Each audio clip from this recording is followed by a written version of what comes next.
Boa tarde a todos, bem-vindos de volta. Vamos, então, dar continuidade ao dia de hoje com a mesa Moeda e Religião.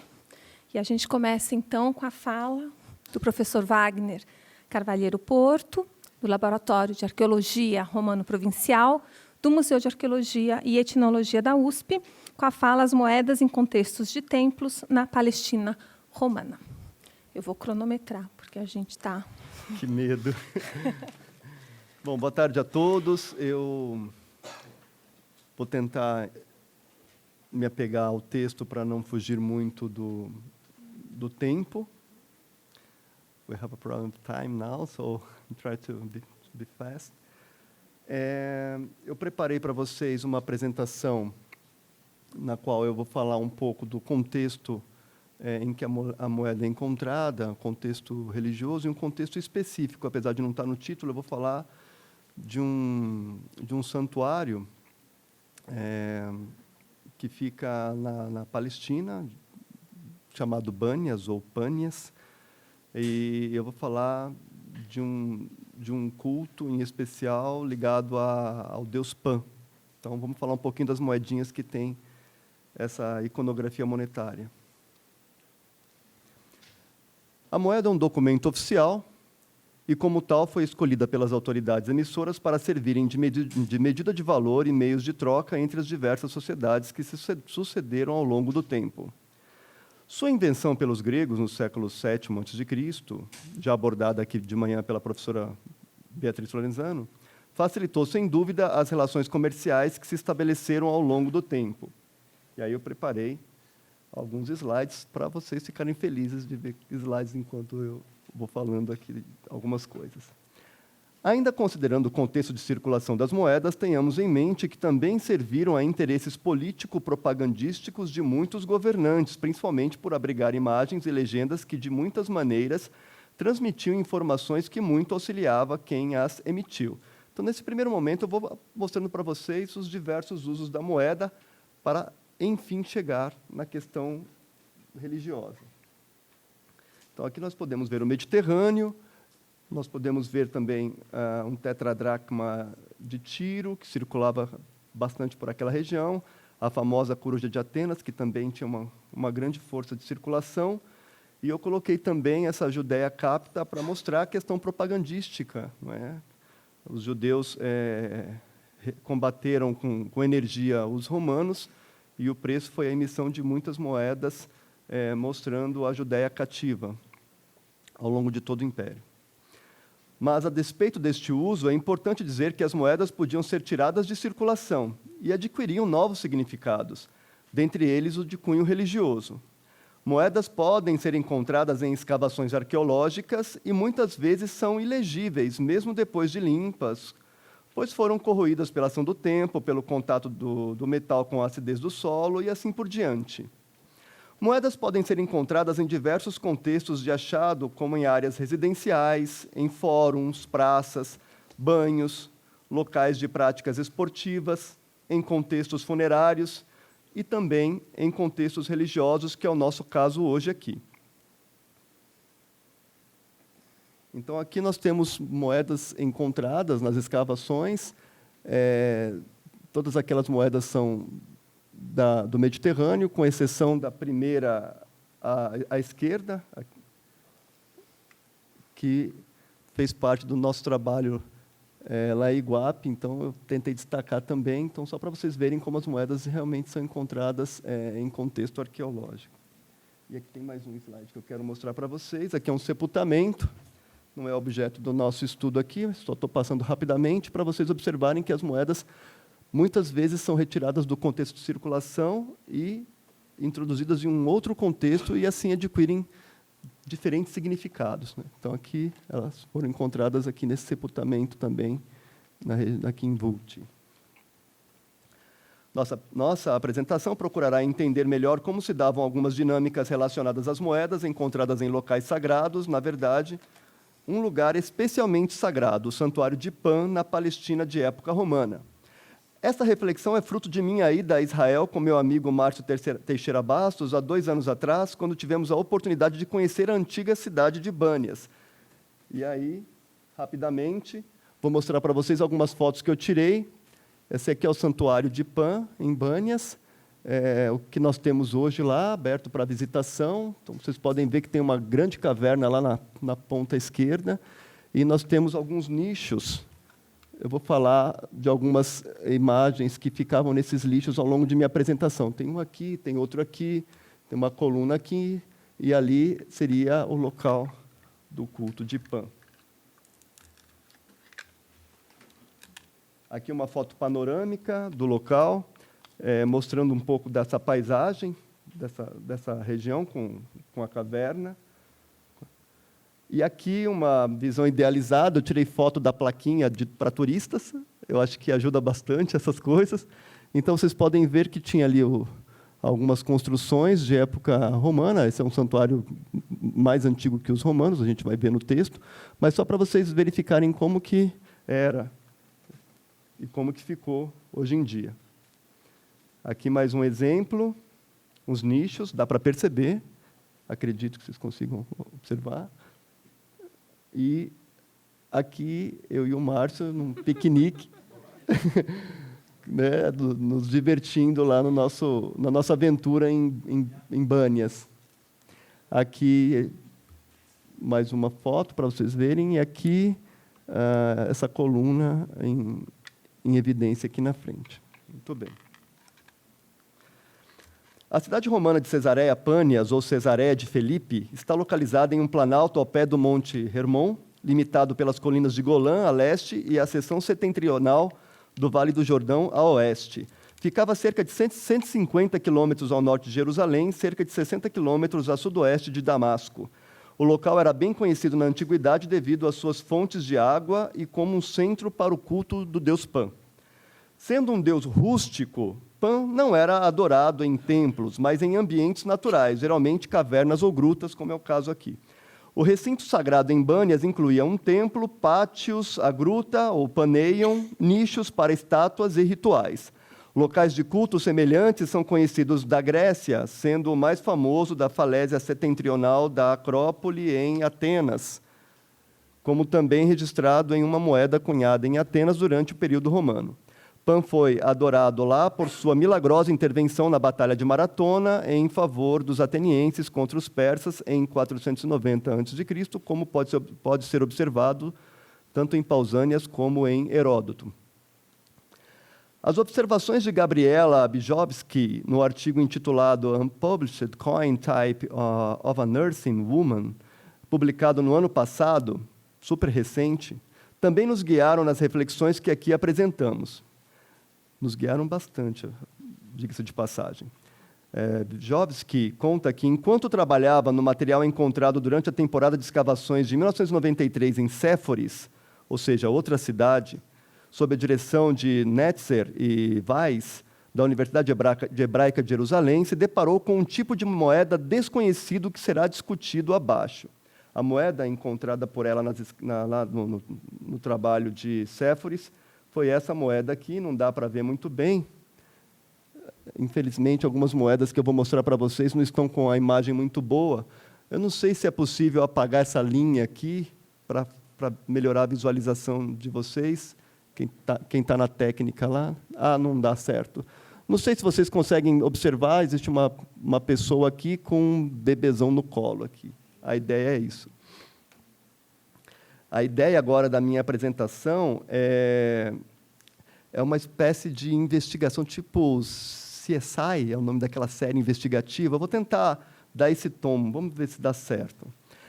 Essa moeda estava extremamente desgastada, dá para perceber, e as legendas dos dois lados estavam completamente ilegíveis, e estão completamente ilegíveis mesmo. Ficou claro, no entanto, eu falei, há poucas linhas atrás, eu falei que muitas vezes nas escavações arqueológicas as moedas aparecem para nós totalmente corroídas e pouco se pode observar. Foi o caso dessa moeda.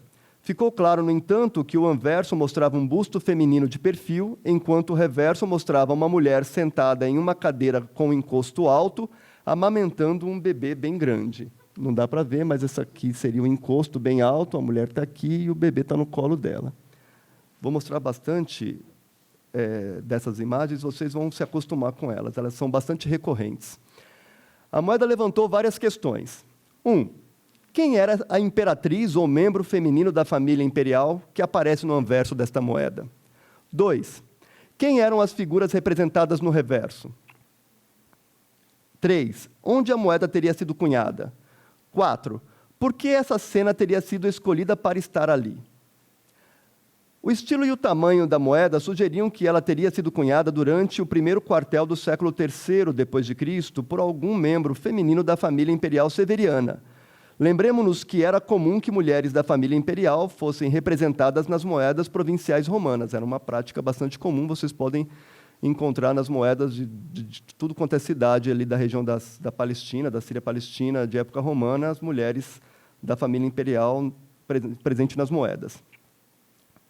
Mas o contrário, aquela moedinha toda desgastada não parecia com nenhum dos tipos conhecidos da região, ali da região de Séforis. A produção, no entanto, indicou que a moeda muito possivelmente teria sido batida em uma oficina monetária local no sul do Levante. Era a única informação que se tinha a princípio sobre essa moeda. O tema da mulher que amamenta é bem conhecido na iconografia greco-romana, séculos antes de sua evolução para a fé cristã popular e Jesus. O nome grego para este motivo ou conceito é Kurotrófos, equivalente à criação de jovens, qualquer coisa parecida com isso. E as primeiras representações datam do período neolítico, então é uma representação que vem de longa data. O termo conecta diretamente com as noções de fertilidade e reprodução humanas ao ciclo de vida na agricultura e na natureza. Vários caracteres mitológicos são invocados na religião grega como Kurotrófos. Esta inclui principalmente divindades femininas, semideusas e ninfas, que se preocupavam com o nascimento ou com o cuidado de crianças, como é o caso de Deméter, Core, Atena, Ísis, mas também figuras masculinas, como Zeus, Apolo e Hermes, cujos perfis pessoais consistiam em qualidades kurotróficas. Vou mostrar para vocês aqui, então, a gente vai encontrar isso o tempo todo. Então, temos ali a Ísis amamentando Horus, e uma contraposição, uma justaposição da Madonna de Leonardo da Vinci, e aqui a Ártemis também amamentando. Muito bem. O motivo Kurotrófos aparece nas moedas provinciais romanas do Levante em relação a diversas divindades, mitos e lendas alegóricas. O mais próximo paralelo conhecido é Tyche-Nisa, com o bebê Dioniso em moedas cunhadas em Nisa-Citópolis. Então, esse é um motivo bastante famoso, bastante conhecido, porque Nisa-Citópolis é uma cidade que tem essa Nisa, que teria sido a babá de Dioniso como a patrona da cidade, então ela aparece muito nas moedas de lá, principalmente a partir de Caracalla. Então, aqui só para vocês observarem o caso da moeda de Nisa. E aqui do lado uma ilustração que estava num vaso grego, só para vocês também conseguirem visualizar melhor a cena. Muito bem. 2 outros exemplos também merecem destaque. Uma representação inédita de uma mulher que amamenta com um bebê no colo, em uma moeda batida por Caracalla em Gabala, na Síria.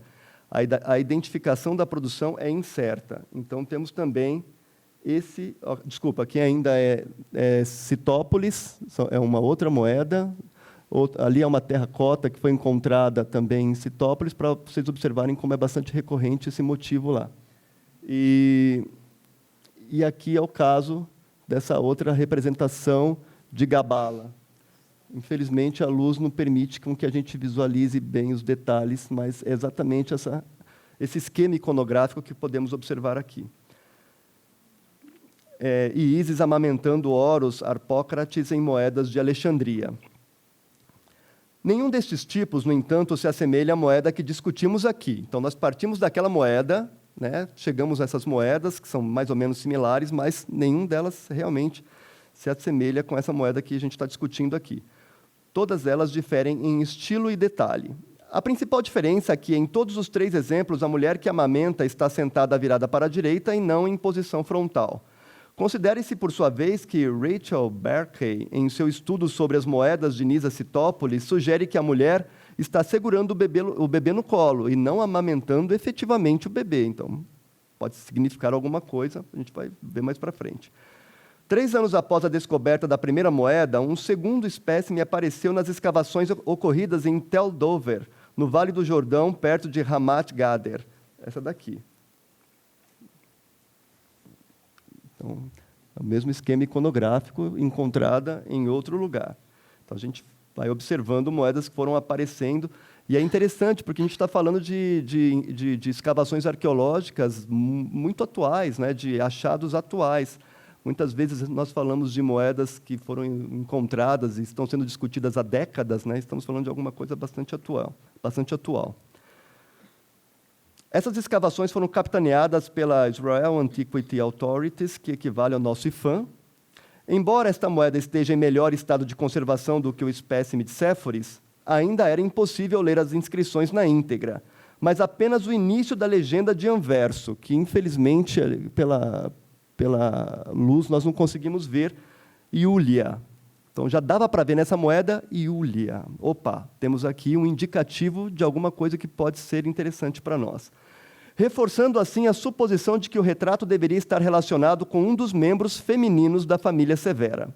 Infelizmente, a inscrição do reverso, no caso da coroa, que cita o nome da oficina monetária, também estava ilegível. Então, a gente já tinha ali uma informação, que era o nome da mulher, né, Iulia, mas a gente não tinha ainda informação da proveniência daquela moeda.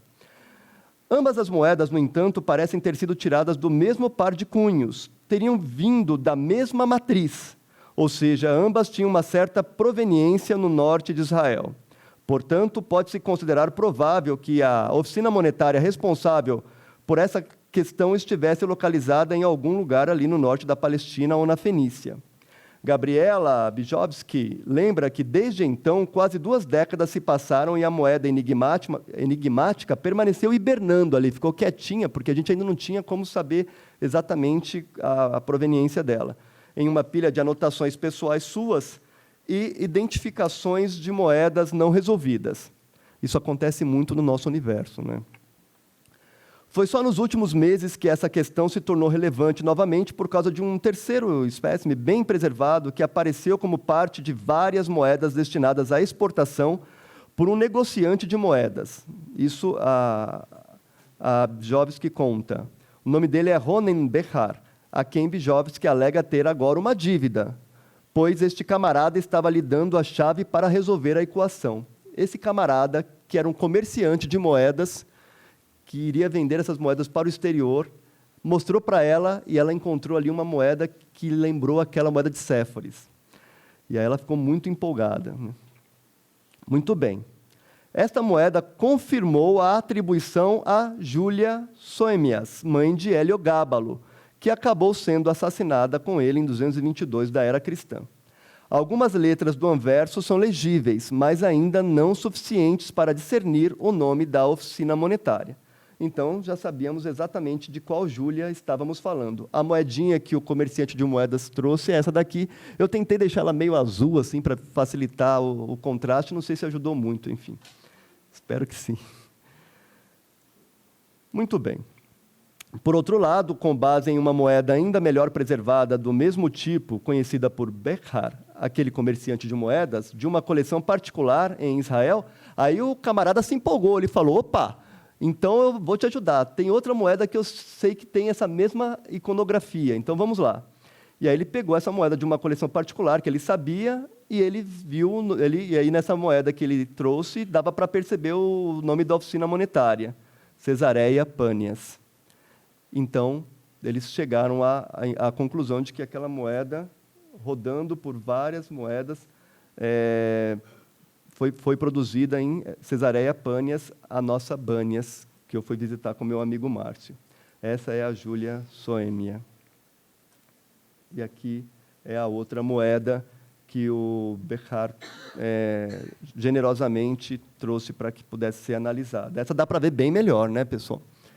A representação aí da criança no colo. Esta moeda permite a leitura das legendas completas em ambos os lados. Iulia Soemias Augusta, no anverso. E, no reverso, Cesareia Pânia Sebasti, santa e inviolável, Hiera Kai Asilos. Hiera Asilos Kai Autônomos também são inscrições que aparecem nessas moedas ali da região da Síria-Palestina. Autônoma, santa e inviolável eram alguns dos status jurídico-administrativos que as cidades tinham. Ala Stein, estudiosa das legendas das moedas da cidade da Palestina de período helenístico e romano, nos dá essa informação.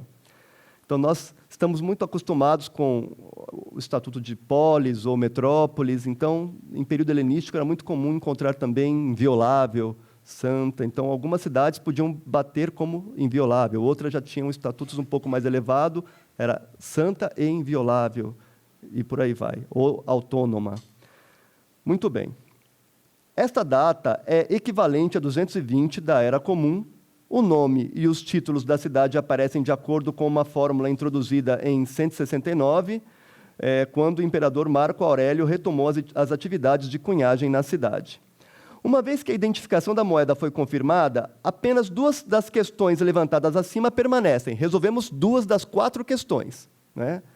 Quem era a pessoa, então já sabemos que é essa Iúlia, e também aonde ela tinha sido batida.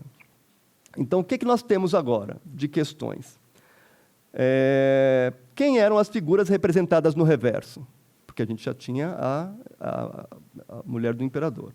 E qual é a relação entre a cena da moeda e a oficina monetária de Cesareia Pânias?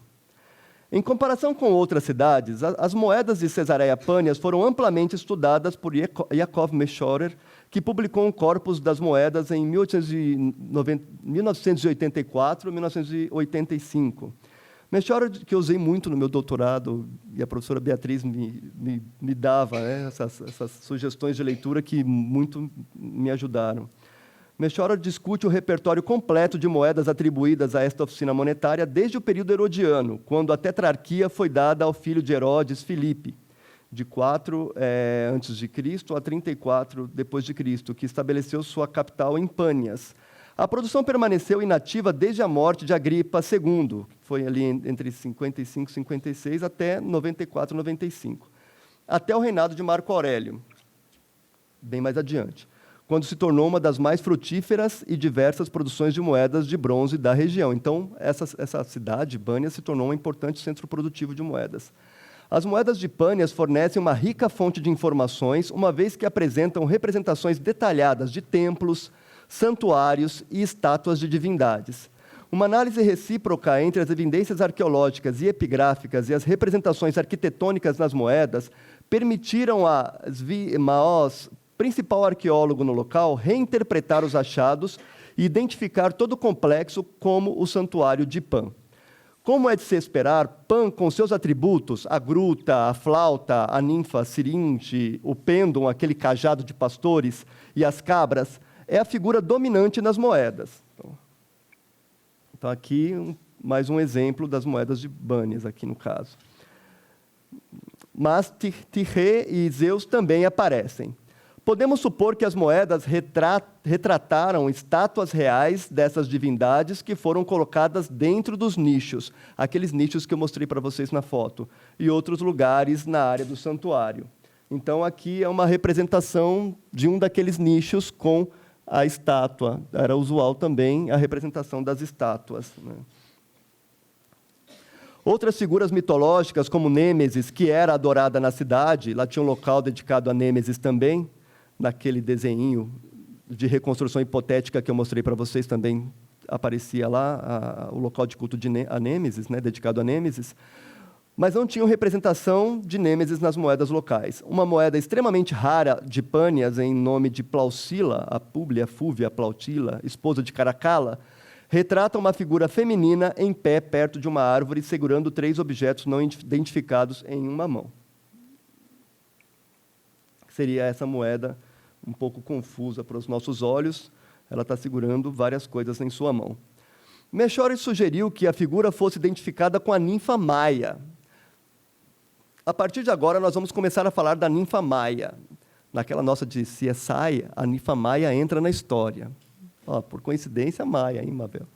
A Maia entra na história. Então, Maia pode ser importante para entendermos se estamos falando de uma ninfa, nessa reprodução bastante constante nas moedas, ou de quem haveria de ser. Falta pouco tempo para mim. Muito bem. Melchior sugeriu que a figura fosse identificada com a ninfa Maia, baseada no texto de uma das inscrições dedicatórias descobertas no local de Bânias, esculpidas no penhasco abaixo dos nichos onde estavam as estátuas. A inscrição menciona Victor, filho de Lisímaco, que dedicou uma estátua de Hermes, filho da ninfa Maia e de Zeus. Agora vai começar uma linhagem genealógica, espero que vocês não se percam. E a ergueu em um nicho na rocha para Pan e as ninfas. Melchior sugeriu que a Maia era adorada em Pânias como uma ninfa que nasceu de uma árvore, como mostrado na moeda. Gabriela Abjovsky, por sua vez, entende que a razão primordial que conecta Maia a este local e a sua presença nas moedas é que ela está diretamente relacionada à avó do deus Pan. Então, é o santuário dedicado a Pan, então Maia está dentro da linhagem diretamente vinculada a deus Pan.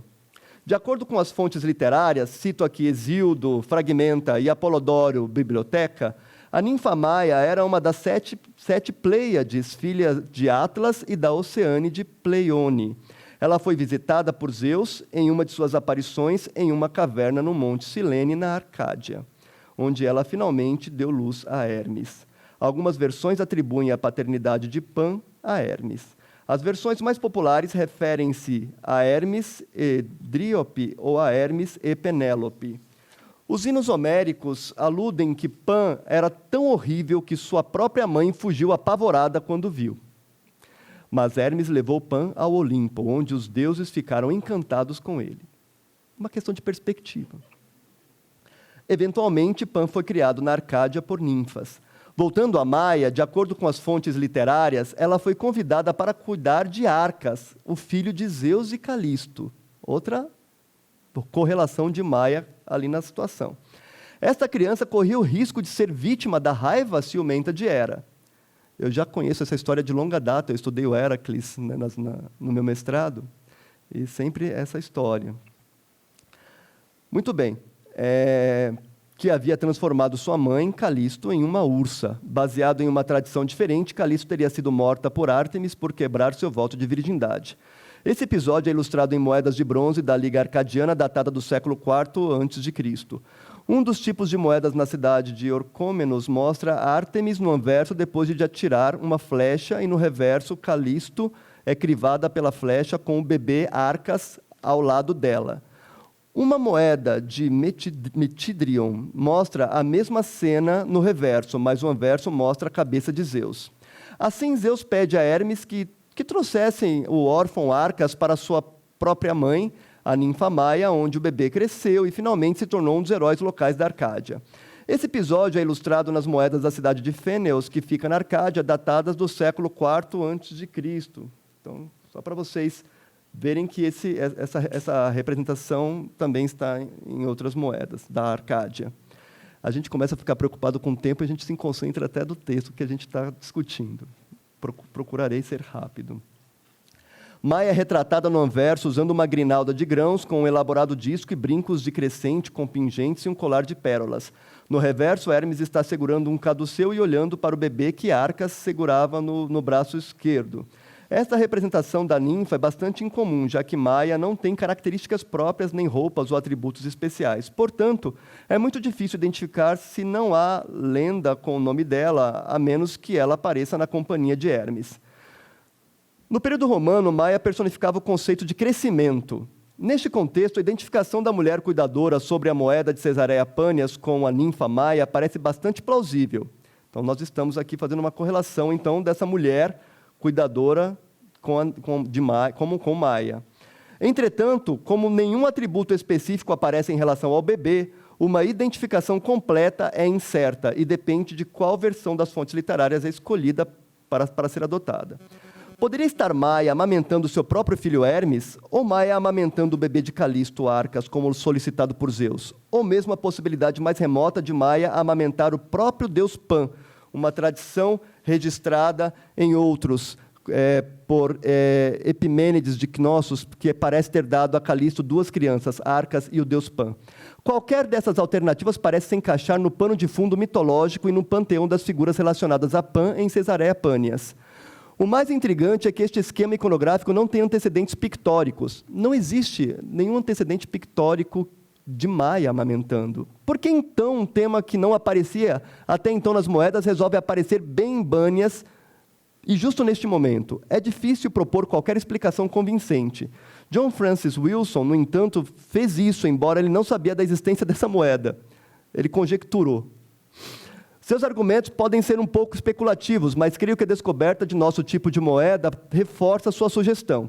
Durante o tempo da dinastia Severa, a cidade de Pânias e a sua produção monetária ganhou um grande período de esplendor. Em seu livro, Cesareia Philippi Bânias, The Lost City of Pan, Wilson atribuiu essa prosperidade ao fato de que Sétimo Severo casou-se com Júlia Dómina, que era de origem síria. Além disso, esse imperador concluiu a reorganização da província da Síria, a importância de Pânias como uma localização estratégica entre as duas capitais provinciais, Tiro, Fenícia, e Damasco, Síria, Coele e Síria.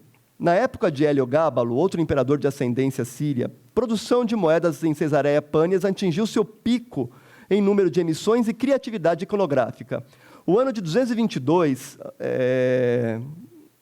o último ano de produção monetária ali, mostra um aumento de tipos de moedas conhecidos e novos relacionamentos a Pan, que retratam não apenas o imperador, mas várias figuras femininas de sua família. Então, são muitas mulheres. Sua mãe, Júlia Soêmias, sua avó, Júlia Maesa, as duas esposas, Aquileia Severa e Ania Faustina.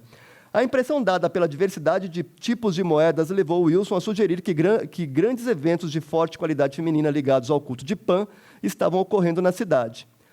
Culto de Pan, mulheres, fertilidade, mulheres da família imperial. O ano de 220 da Era Comum aparentemente teve um significado especial em Cesareia Pânias. Wilson escreve: novas deidades femininas relacionadas a Pan aparecem. As mulheres da casa imperial são apresentadas nas moedas e o santuário de Pan é ampliado e embelezado. Então, melhorias são feitas ali. A cidade de Bânias, obviamente, chamou fortemente a atenção da família imperial, particularmente das mulheres daquela família. E essa atenção chega ao fim no ano 220. Somos levados a procurar uma razão. A resposta pode estar na natureza do próprio culto a Pan, com suas fortes conexões com a fertilidade e a sexualidade. É mais provável que o culto de Pan, em seu aspecto como um deus da natureza, rebanhos e fecundidade, fosse de particular interesse para as mulheres. Em outras palavras, Wilson atribui ao culto de Pan certas qualidades corotrópicas.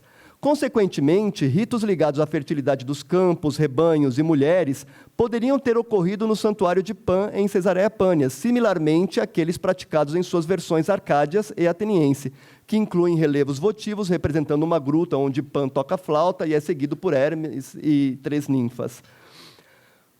Estou indo para o meu final, quase 3.000 lamparinas em miniaturas não utilizadas, datadas do século III depois de Cristo, foram encontradas durante as escavações do edifício tripartido do Santuário de Pan, em Bânias. Segundo Berlin, o fato de essas lamparinas constituírem 75% de todo o repertório de cerâmicas do período final do período romano, nas escavações, levanta 2 importantes implicações. Uma, que o santuário foi muito visitado durante esse período. São muitas lamparinas deixadas ali. E 2, que as lamparinas eram mais cerimoniais do que funcionais. Não tinham uso. Além disso, Berlin sugere que as lamparinas eram feitas localmente como presentes votivos para o santuário de Pan. Curiosamente, ela afirma que nenhuma cerâmica romana tardia, importada, foi descoberta nas escavações e que, além das lâmpadas de disco ou tipos locais, consistiam de utensílios de mesa, de utensílios de cozinha, que provavelmente estavam ligados a oferendas rituais. Significativamente, a prática de oferendas de comida e refeições rituais, que compreendem pequenos bolos, frutas como romãs e mel, juntamente com bolos votivos de terracota, tigelas e xícaras, é bem conhecido na Grécia em relação a festivais e celebrações de caráter corotrófico. Em suma, parece que todos os tipos de moedas batidos ali em Pânias, em 220 d.C., mostram essa ninfa Maia amamentando um bebê como corotrófos. é a melhor tradução que corresponde ao contexto histórico, às circunstâncias e aos desejos da família imperial. A moeda simboliza uma síntese dos conceitos de crescimento e fertilidade relacionados a Pan e à sua família, por um lado, com uma forte presença imperial feminina, por outro. Este foi um exemplo de moeda em contexto religioso que procurei mostrar a vocês hoje aqui. Muito obrigado.